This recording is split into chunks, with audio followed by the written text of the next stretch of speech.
ஆயுத பூஜை மற்றும் தீபாவளி விடுமுறையையொட்டி 6 சிறப்பு ரயில்கள் இயக்கப்படும் என தெற்கு ரயில்வே அறிவித்துள்ளது. அதன்படி சென்னை தாம்பரம் மற்றும் நாகர்கோவில் இடையே செப்டம்பர் 28ஆம் தேதி முதல் அக்டோபர் 26ஆம் தேதி வரை சிறப்பு ரயில் இயக்கப்படுகிறது. ஞாயிற்றுக்கிழமைகளில் நாகர்கோவிலிருந்து புறப்படும் சிறப்பு ரயில் மறுமார்க்கத்தில் திங்கட்கிழமைகளில் தாம்பரத்திலிருந்து இயக்கப்படுகிறது. சென்னை எழும்பூர் நெல்லை இடையே வரும் 25ஆம் தேதி முதல் அக்டோபர் 23ஆம் தேதி வரை வியாழக்கிழமைகளில் நெல்லையிலிருந்தும் வெள்ளிக்கிழமைகளில் எழும்பூரிலிருந்தும் இயக்கப்படும் என தெரிவிக்கப்பட்டுள்ளது.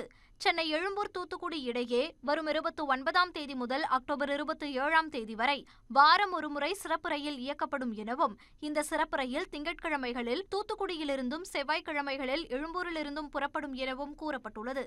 சென்னை சென்ட்ரல் செங்கோட்டை இடையே புதன்கிழமைகளில் மட்டும் சென்னை சென்ட்ரலிலிருந்து சிறப்பு ரயில் புறப்படும் எனவும், வியாழக்கிழமைகளில் செங்கோட்டையிலிருந்து புறப்படும் எனவும் குறிப்பிடப்பட்டுள்ளது.